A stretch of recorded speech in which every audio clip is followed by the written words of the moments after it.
ಕ್ರಿಸ್ತನ ವಾಕ್ಯದಲ್ಲಿ ದೃಢವಾಗಿ ನಿಲ್ಲುವಂತೆ ಅವರನ್ನು ಬಲಪಡಿಸಿ ನಡೆಸಲಿ. ಈ ಸಮಯದಲ್ಲಿ ನಾನು ಸ್ವಲ್ಪ ಹೊತ್ತು ಮಾತ್ರ ನಿಮ್ಮೊಟ್ಟಿಗೆ ವಾಕ್ಯವನ್ನು ಹಂಚಿಕೊಳ್ಳೋದಕ್ಕೆ ಇಷ್ಟಪಡ್ತೇನೆ.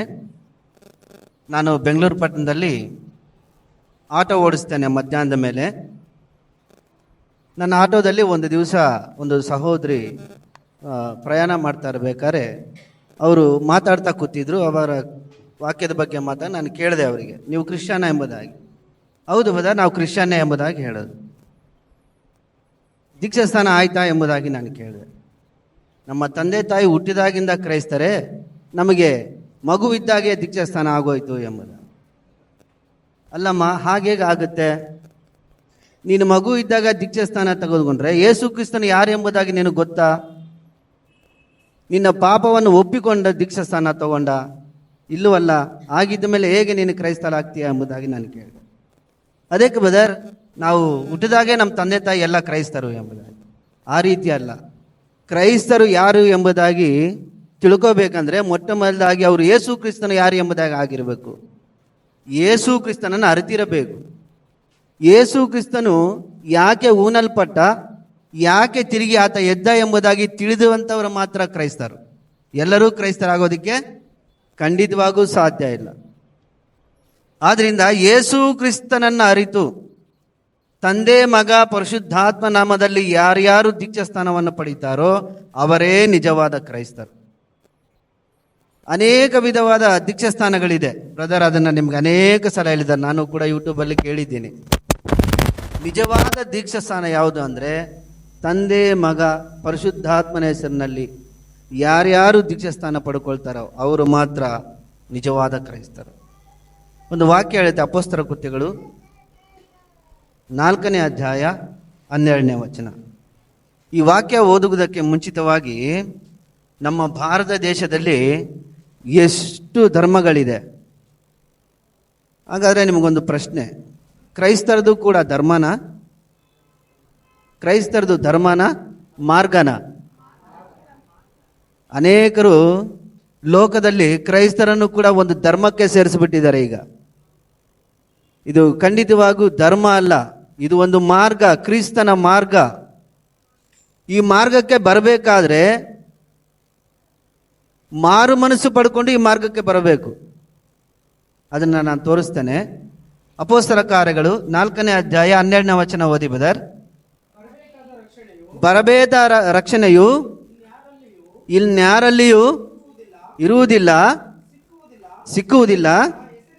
ಆ ಹೆಸರಿನಿಂದಲೇ ಹೊರತು ಆಕಾಶದ ಕೆಳಗೆ ಮನುಷ್ಯರೊಳಗೆ ಬೇರೆ ಯಾವ ಹೆಸರಿನಿಂದಲೂ ನಮಗೆ ರಕ್ಷಣೆ ಆಗುವುದಿಲ್ಲ ಎಂಬುದಾಗಿ ಹೇಳಿದನು. ಈ ಮಾತನ್ನು ಹೇಳಿದಂಥವ್ರು ಯಾರಪ್ಪ ಅಂದರೆ ಪೇತ್ರನು. ಮೊದಲನೇ ಪ್ರಸಂಗ ಮಾಡಿದ್ದು ಪೇತ್ರನೇ. ಇಸ್ರಾಯೇಲರ ಹತ್ರ ಹೆಚ್ಚಾಗಿ ವಾಗ್ವಾದ ಮಾಡಿದಂಥವನು ಕೂಡ ಪೇತ್ರನೇ. ಪ್ರಾರಂಭದಲ್ಲಿ ಲೋಕದಲ್ಲಿ ಎಷ್ಟೋ ಧರ್ಮಗಳಿದೆ. ಆ ಧರ್ಮದವರೆಲ್ಲ ಏನು ಅಂದ್ಕೊಳ್ತಾ ಇದ್ದಾರೆ ಅಂದರೆ ನಮ್ಮಿಂದ ಮಾತ್ರ ರಕ್ಷಣೆ ಸಿಗುತ್ತೆ ಎಂಬುದಾಗಿ. ಖಂಡಿತವಾಗೂ ಸಾಧ್ಯ ಇಲ್ಲ. ಮನುಷ್ಯನ ಹೆಸರಲ್ಲಿ ಯಾರ ಹೆಸರಲ್ಲೂ ಕೂಡ ರಕ್ಷಣೆ ಸಿಗೋದಕ್ಕೆ ಸಾಧ್ಯ ಇಲ್ಲ. ಯೇಸು ಕ್ರಿಸ್ತನ ಹೆಸರು ನಿಮಿತ್ತವಾಗಿ ಬೇರೆ ಯಾವ ಹೆಸರಿಂದ ಏನಿಲ್ಲ, ರಕ್ಷಣೆ ಖಂಡಿತವಾಗೂ ಇಲ್ಲ. ಆದ್ದರಿಂದ ನನ್ನ ಪ್ರೀತಿಯ ಸಹೋದರ ಸಹೋದರಿಯರೇ, ಈ ದಿನ ಈ 3 ಜನ ಮಕ್ಕಳು ದೀಕ್ಷಾಸ್ಥಾನ ತಗೊಂಡಿದ್ದಾರಲ್ಲ, ಧನ್ಯವಂತರು ಎಂಬುದಾಗಿ ನಾನು ನೆನೆಸ್ತೇನೆ.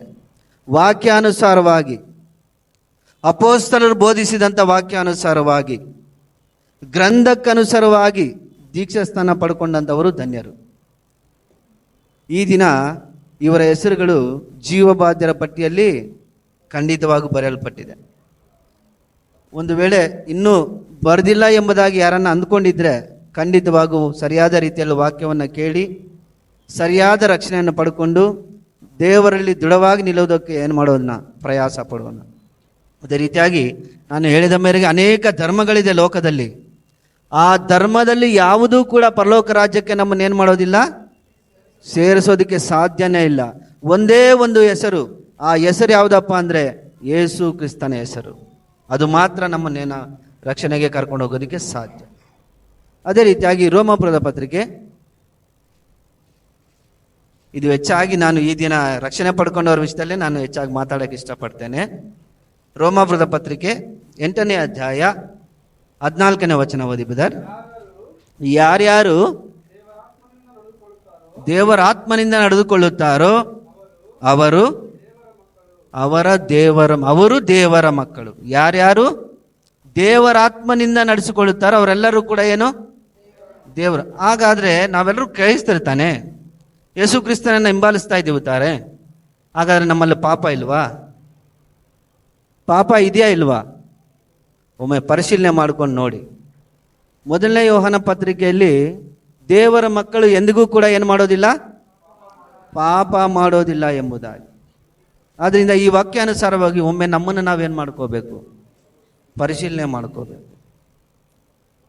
ನಾನು ದೇವರ ಮಗನ ಒಂದು ವೇಳೆ ನಾನು ದೇವರ ಮಗನ ಆಗಿದ್ದರೆ ಹೇಗಿರಬೇಕು ಎನ್ನುವುದಕ್ಕೋಸ್ಕರ ಅಲ್ಲೇ ಕೆಳಗಿದೆ ನೋಡಿ, ಓದಿ ಬ್ರದರ್. ನೀವು ತಿರುಗಿ ನೀವು ಭಯದಲ್ಲಿ ಬೀಳುವ ಹಾಗೆ ದಾಸನ ಭಾವವನ್ನು ಹೊಂದಿದವರಲ್ಲ, ಮಗನ ಭಾವವನ್ನು ಹೊಂದಿದವರಾಗಿದ್ದೀರಿ. ಈ ಭಾವದಿಂದ ನಾವು ದೇವರನ್ನು ಅಪ್ಪ ತಂದೆ ಎಂದು ಕೂಗುತ್ತೇವೆ. ಈ ದಿನದಿಂದ ರಕ್ಷಣೆ ಪಡ್ಕೊಂಡಂತ ಈ 3 ಜನ ಮಕ್ಕಳು ಪರಲೋಕದಲ್ಲಿರುವಂಥ ನಮ್ಮ ತಂದೆ ಎಂಬುದಾಗಿ ಏನು ಮಾಡ್ತಾರೆ, ಪ್ರಾರ್ಥನೆಯನ್ನು ಪ್ರಾರಂಭ ಮಾಡ್ತಾರೆ. ಏನು ಬೇಕೋ ಅವನ್ನೆಲ್ಲ ಕೂಡ ದೇವರಿಂದ ಪಡ್ಕೊಳ್ತಾರೆ. ಅದೇ ರೀತಿಯಾಗಿ ಕೆಳಗೆ ಇನ್ನೊಂದು ವಚನ ಓದಿ ಬದರ, ಅದು ಶರೀರ ಸಂಬಂಧವಾದದ್ದು.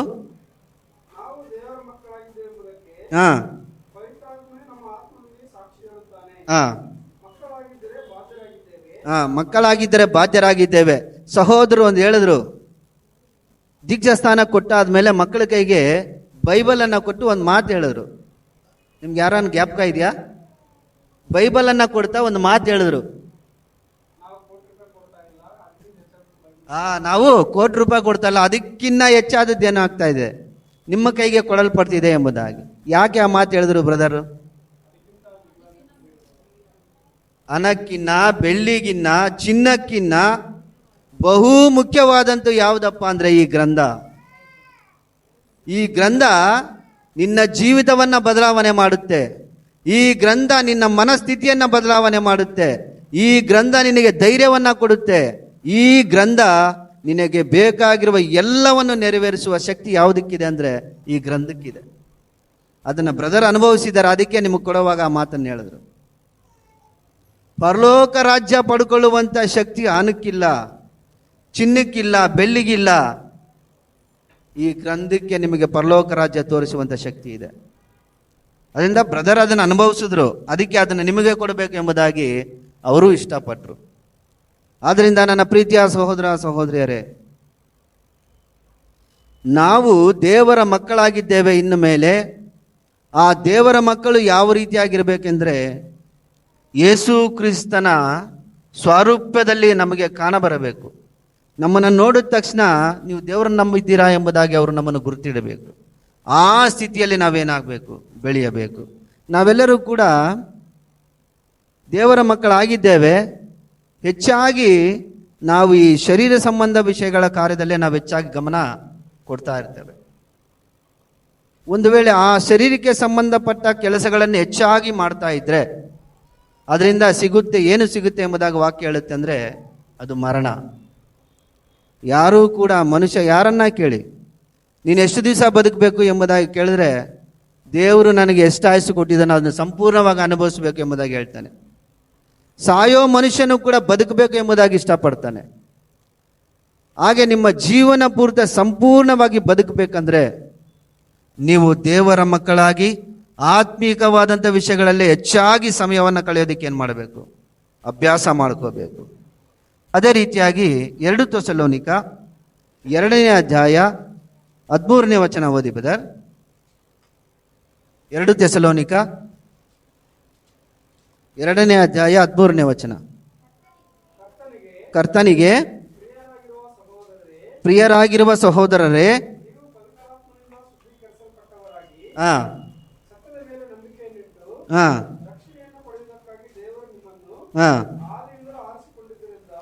ಈ ಮಕ್ಕಳನ್ನ ಈ ದಿನ ರಕ್ಷಣೆ ಪಡ್ಕೊಂಡ್ರಲ್ಲ, ಇದು ಭಾಸ್ಕರ್ ಬದರ್ ಆರಿಸಿದ್ದಲ್ಲ, ಇಲ್ಲ ಮನೋಹರ್ ಬದರ್ ಆಗಲಿ, ನಾನಾಗಲಿ, ಯಾರೇ ಆಗಲಿ ಆ ಮಕ್ಕಳನ್ನ ಆರಿಸಿದ್ದಲ್ಲ.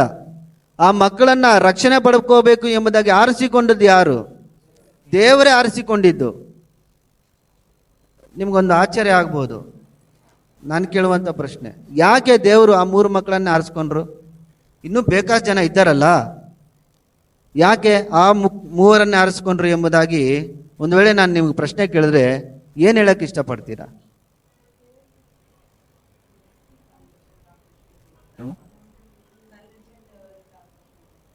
ಅಂದರೆ ನೀವು ಚೆನ್ನಾಗಿ ಗಮನದಲ್ಲಿ ಇಟ್ಕೊಳ್ಳಿ.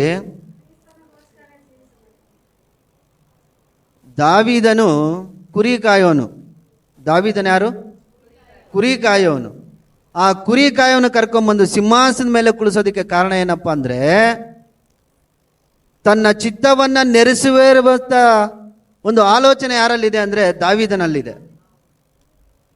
ಅದೇ ರೀತಿಯಾಗಿ ಇಸ್ರಾಯೇಲಿಗೆ ಮೊಟ್ಟ ಮೊದಲನೇ ರಾಜ ಸೌಲ, ಕತ್ತೆ ಕಾಯುವಂಥ ಸೌಲನನ್ನು ಸಿಂಹಾಸನದ ಮೇಲೆ ಕುಳಿಸ್ತಾನಂದ್ರೆ ಯಾಕಪ್ಪ ಅಂದರೆ ತನ್ನ ಚಿತ್ತವನ್ನು ನೆರವೇರಿಸುವಂಥ ಒಂದು ಕಾರ್ಯ ಆತನ ಮೂಲಕ ಆಗುತ್ತೆ ಎಂಬುದಾಗಿ.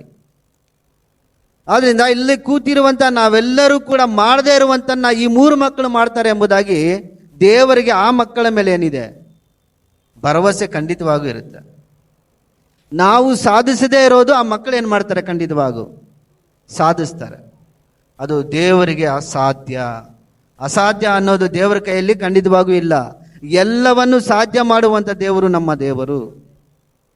ಆದ್ದರಿಂದ ದೇವರು ಆರಿಸಿಕೊಂಡಿದ್ದಾನೆ ಎಂಬುದಾದರೆ ಅವರಿಂದ ದೇವರು ಯಾವುದೋ ಒಂದು ಕಾರ್ಯವನ್ನು ಸಾಧಿಸೋದಕ್ಕೆ ಮಾತ್ರ ದೇವರು ಆ ಮಕ್ಕಳನ್ನು ಆರಿಸಿಕೊಂಡಿದ್ದಾನೆ ಅನ್ನೋದು ಕೂಡ ನಾವು ಗುರುತಿಸಬೇಕು. ತುಂಬ ಜನ ಏನು ಮಾಡ್ತಾರೆ ಅಂದರೆ ದೀಕ್ಷಾಸ್ಥಾನ ಆದ ತಕ್ಷಣ ರಕ್ಷಣೆ ಆಯಿತು, ಆ ಮಕ್ಕಳನ್ನು ಮರ್ತು ಬಿಡ್ತಾರೆ. ಆ ಮಕ್ಕಳನ್ನು ಆತ್ಮಿಕವಾಗಿ ಬೆಳೆಸೋದಾಗಲಿ, ಆತ್ಮಿಕವಾಗಿ ಅವರನ್ನು ಯಾವ ರೀತಿಯಾಗಿ ತರಬೇತಿ ಮಾಡೋದಾಗಲಿ ಇರೋದಿಲ್ಲ. ನನ್ನ ಬಹಳ ನಂಬಿಕೆ ಇದೆ ಭಾಸ್ಕರ್ ಮೇಲೆ, ಸಹೋದರ ಭಾಸ್ಕರ್ ಅವರ ಮೇಲೆ. ಆತ್ಮಿಕವಾಗಿ ಬೆಳೆಯೋ ವಿಷಯದಲ್ಲಿ ಬ್ರದರ್ ಎಂದಿಗೂ ರಾಜಿ ಆಗೋದಿಲ್ಲ. ಅವರನ್ನು ಬೆಳೆಸಬೇಕು ಅನ್ನೋ ಹಠದಲ್ಲಿ ಮಾತ್ರ ಬೆಳೆಸ್ತಾನೇ ಇರ್ತಾರೆ. ನಾನು ಯಾವಾಗಲೂ ಬೆಂಗಳೂರಲ್ಲಿ ನನಗೆ ಪರಿಚಯ ಆದರೆ ನಾನು ಎಲ್ರಿಗೂ ಹೇಳ್ತಾ ಇರ್ತೇನೆ, ಭಾಸ್ಕರ್ ಬ್ರದರ್ ಅವರ ವಾಕ್ಯ ಕೇಳಿ ಎಂಬುದಾಗಿ. ಯಾಕೆ ಅಂದರೆ ಅವರು ಮೂಗಿನ ಸೂಜಿಯಾಗಿ ಮಾತಾಡ್ತಾರೆ. ಯಾವುದೇ ರೀತಿಯ ಕಪಟವಿಲ್ಲದೆ, ಯಾವುದೇ ರೀತಿಯ ಮನಸ್ಸಲ್ಲಿ ದ್ವೇಷ ಇಟ್ಟುಕೊಳ್ಳದೆ ಮಾತಾಡೋದಿಲ್ಲ. ವಾಕ್ಯ ಏನಿದೆಯೋ ಅದನ್ನು ಸೂಕ್ಷ್ಮವಾಗಿ ಮಾತಾಡ್ತಾರೆ, ಯಥಾರ್ಥವಾಗಿ ಮಾತಾಡ್ತಾರೆ. ಆದ್ದರಿಂದ ನಾನು ಯಾವಾಗಲೂ ಹೇಳ್ತೇನೆ, ಬ್ರದರ್ ಭಾಸ್ಕರ್ ಅವರ ವಾಕ್ಯನ ಕೇಳಿ ಎಂಬುದಾಗಿ. ಯಾಕೆಂದರೆ ಕಾಲಕ್ರಮೇಣ ಕ್ರಿಸ್ತನ ಸಭೆಗಳಲ್ಲಿ ವಾಕ್ಯ ಏನಾಗ್ತಿದೆ ಅಂದರೆ ಕಡಿಮೆ ಆಗ್ತಿದೆ. ಸತ್ಯವಾಕ್ಯನ ಸರಿಯಾಗಿ ವಿಭಾಗಿಸೋರು ಕಾಣ್ತಾ ಇಲ್ಲ, ಅದು ಕೂಡ ಮರೆಯಾಗಿ ಹೋಗ್ತಿದೆ. ಕ್ರಿಸ್ತನ ಸಭೆ ಅಂದರೆ ಬೆಲೆನೇ ಕಡಿಮೆ ಆಗ್ತಿದೆ ಬರ್ತಾ ಬರ್ತಾ. ಇದನ್ನು ದೃಢವಾಗಿ ನಿಲ್ಲಿಸಬೇಕಾದ್ರೆ ದೇವರು ಭಾಸ್ಕರ್ ಬ್ರದರ್ ಅಂತವ್ರನ್ನ ಖಂಡಿತವಾಗೂ ಬಲಪಡಿಸ್ತಾರೆ ದೇವರು. ಆ ರೀತಿಯಾಗಿ ಬಲಪಡಿಸಿ ನಡೆಸಲಿ. ಅದೇ ರೀತಿಯ ಮುಂದೆ ಓದಿ ಬ್ರದರ್, ಆ ವಚನ ಓದಿದ್ರಲ್ಲ ನೀವು, ಅದೇ ರೀತಿಯಾಗಿ ಮುಗಿಸ್ತೇನೆ ನಾನು, ಹೆಚ್ಚಾಗಿ ಸಮಯ ತಗೊಳ್ಳುವುದಿಲ್ಲ. 2 ಥೆಸಲೋನಿಕ ಹಾಂ ಹಾಂ ಹಾಂ ಹಾಂ ಹಾಂ ಹಾಂ ಇನ್ನೊಂದು ವಚನ ಓದಿ ಅದರಲ್ಲಿ ಇದೆಯಲ್ಲ. ಹಾಂ ಹಾಂ ಪ್ರತಿಯೊಬ್ಬರು ಕ್ರಿಸ್ತನಲ್ಲಿ ದೃಢವಾಗಿ ನಿಲ್ಲಬೇಕು. ಹಾಂ ಹಾಂ ದೇವರ ವಾಕ್ಯವನ್ನ ಖಂಡಿತವಾಗೂ ಭದ್ರವಾಗಿ ಇಟ್ಕೋಬೇಕು. ನಿಮಗೆ ಅನೇಕ ಸಭೆಗಳಲ್ಲಿ ನಾನು ನೋಡ್ತಾ ಇರ್ತೇನೆ, ವಾಕ್ಯ ಕೇಳ್ತಾನೆ ಇರ್ತಾರೆ, ನಿದ್ದೆ ಮಾಡ್ತಿರ್ತಾರೆ. ವಾಕ್ಯ ಕೇಳ್ತಾನೆ ಇರ್ತಾರೆ, ಯಾವುದೋ ಲೋಕದಲ್ಲಿ ಇರ್ತಾರೆ.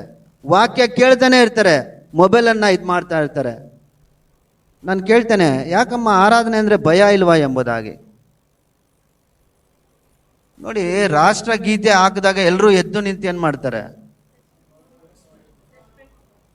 ವಾಕ್ಯ ಕೊಡಲ್ಲ. ಅದೇನು ನನಗೆ ಗೊತ್ತಾಗ್ತಾ ಇಲ್ಲ. ಒಂದು ರಾಷ್ಟ್ರಗೀತೆಗೆ ಎದ್ದು ನಿಂತು ಅಷ್ಟು ಗೌರವ ಕೊಡ್ತಾರೆ ನಮ್ಮ ಜನ, ವಾಕ್ಯಕ್ಕೆ ಯಾಕೆ ಕೊಡಲ್ಲ ಎಂಬುದಾಗಿ ನನ್ನ ಆಲೋಚನೆ. ವಾಕ್ಯ ಕೇಳುವಾಗಲೇ ಮೊಬೈಲ್ ತೆಗೀತಾರೆ, ವಾಕ್ಯ ಕೇಳುವಾಗಲೇ ಪಕ್ಕದವ್ರ ಹತ್ರ ಮಾತಾಡ್ತಾ ಇರ್ತಾರೆ. ಅದು ಖಂಡಿತವಾಗೂ ಸರಿಯಲ್ಲ. ವಾಕ್ಯಕ್ಕೆ ಭಯಪಟ್ಟು ಕಿವಿ ಇಟ್ಟು ಕೇಳಬೇಕು ವಾಕ್ಯವನ್ನು. ನಾಳೆ ದಿವಸ ನೀವು ಆತ್ಮಿಕವಾಗಿ ಬಿದ್ದೋದಾಗ ಯಾರ ಮೇಲೆ ನಾವು ಹೊಣೆ ಹಾಕ್ತೀವಿ? ದೇವರ ಮೇಲೆ ಹಾಕೋದಿಲ್ಲ. ಫಸ್ಟು ಯಾರ ಮೇಲೆ ಹಾಕ್ತೀವಿ? ಯಾರ ಮೇಲೆ ಹಾಕ್ತೀವಿ? ಬೋಧಕರ ಮೇಲೆ ಹಾಕೋದು. ಮೊಟ್ಟ ಮೊದಲಾಗಿ ದೇವ್ರ ಮೇಲೆ ಹಾಕೋದಕ್ಕಿಂತ ಬೋಧಕರ ಮೇಲೆ ಹಾಕ್ತೀವಿ. ಅವರು ನಮ್ಗೆ ಸರಿಯಾಗಿ ವಾಕ್ಯ ಹೇಳಿಲ್ಲ, ಅದಕ್ಕೆ ನಾವು ಬಿದ್ದೋಗಿದ್ದೀವಿ. ಅವರು ನಮ್ಮ ಸರಿಯಾದ ರೀತಿಯಲ್ಲಿ ಬೋಧನೆ ಮಾಡಲಿಲ್ಲ, ಅದಕ್ಕೆ ನಾವು ಬಿದ್ದೋಗಿದ್ದೀವಿ. ಮೊದಲು ಬೋಧಕರ ಮೇಲೇ ಹಾಕೋದು. ಆದ್ದರಿಂದ ನನ್ನ ಪ್ರೀತಿಯ ಸಹೋದರ ಸಹೋದರರೇ, ಯಾವ ವಾಕ್ಯವನ್ನು ನೀವು ಕೇಳ್ತಾ ಇದ್ದೀರೋ ಅದನ್ನು ದೃಢವಾಗಿ ಇಟ್ಕೊಳ್ಳಿ, ಸ್ಥಿರವಾಗಿ ನಿಂತ್ಕೊಳ್ಳಿ. ಗಲಾತ್ಯ ಸಭೆಯವರು ವಿಧ ವಿಧವಾದ ಬೋಧನೆ ಕೇಳಿ ಅವರು ಕೂಡ ತಪ್ಪಿ ಹೋಗುವಂಥ ಅವಕಾಶವನ್ನು ಪಡ್ಕೊಂಡ್ರು. ಆ ರೀತಿ ದೇವರ ವಾಕ್ಯ ನೀವು ಎಲ್ಲಿ ದೃಢವಾಗಿ ನಿಂತಿದ್ದೀರೋ ಅಲ್ಲಿ ಕೇಳುವಂಥ ವಾಕ್ಯನ ದೃಢವಾಗಿ ಇಟ್ಕೊಳ್ಳಿ, ಸ್ಥಿರವಾಗಿ ನಿಲ್ಲಿ. ಕ್ರಿಸ್ತನು ಬರುವ ತನಕ ನಿರೀಕ್ಷೆಯನ್ನು ಬಿಡದೆ ಧೈರ್ಯದಿಂದ ಕ್ರಿಸ್ತನಿಗಾಗಿ ನಿಲ್ಲಿ. ಖಂಡಿತವಾಗೂ ದೇವರು ನಮ್ಮನ್ನು ಆಶೀರ್ವದಿಸ್ತಾನೆ. ಆ ಪರಲೋಕ ರಾಜ್ಯಕ್ಕೆ ಬೇಕಾಗಿರುವ ಮಾರ್ಗವನ್ನು ಸಿದ್ಧಪಡಿಸಿ ನಡೆಸ್ತಾನೆ. ಆದ್ದರಿಂದ ರಕ್ಷಣೆ ಪಡ್ಕೊಂಡವರು ಸರಿ, ರಕ್ಷಣೆ ಪಡ್ಕೊಂಡು ಆದವರು ಸರಿ, ನಾವು ಏನನ್ನ ಕೇಳ್ತಿದ್ದೇವೋ ಅದನ್ನು ದೃಢವಾಗಿ ಇಟ್ಕೊಂಡು ನಾವು ನಿಲ್ಲೋಣ, ದೇವರಿಗಾಗಿ ಜೀವಿಸೋಣ. ಆ ನಿರೀಕ್ಷೆಯನ್ನು ಬಿಡದೆ ಸಿದ್ಧ ಮನಸ್ಸಿನಿಂದ ಪ್ರತಿಯೊಂದು ಕಾರ್ಯದಲ್ಲಿ ನಾವು ತೊಡಗುತ್ತಾ ವಿಶ್ವಾಸದಲ್ಲಿ ಬೆಳೆಯೋದಕ್ಕೆ ನಾವು ಸ್ಥಿರರಾಗಿ ನಿಲ್ಲೋಣ. ಒಳ್ಳೆ ಬೋಧಕರು ನಿಮಗೆ ಸಿಕ್ಕಿದ್ದಾರೆ. ಆ ಬೋಧಕರು ವಾಕ್ಯಾನುಸಾರವಾಗಿ ಯಾವ ಮಾರ್ಗವನ್ನು ನಿಮಗೆ ತೋರಿಸ್ತಾ ಇದ್ದಾರೋ ಅದನ್ನು ದೃಢವಾಗಿ ಇಟ್ಕೊಂಡು ಪ್ರಯಾಣ ಮಾಡಿ. ಖಂಡಿತವಾಗೂ ದೇವರು ನಿಮಗೆ ಬೇಕಾಗಿರುವ ಎಲ್ಲ ವಿಧವಾದ ಆಶೀರ್ವಾದಗಳನ್ನು ಕೊಡಬಲ್ಲ ಶಕ್ತಿ ದೇವರಲ್ಲಿದೆ. ಆ ರೀತಿಯಾಗಿ ಪ್ರಯಾಸ ಪಡುತ್ತೀರಿ ಎಂದು ನಂಬುತ್ತಾ ಈ ಒಂದು ಅವಕಾಶವನ್ನು ಕೊಟ್ಟಂಥ ಬ್ರದರ್ ಅವರಿಗೂ ತಮ್ಮೆಲ್ಲರಿಗೂ ಕೂಡ ನನ್ನ ಹೃದಯಪೂರ್ವಕವಾದ ವಂದನೆ ತಿಳಿಸ್ತೇನೆ.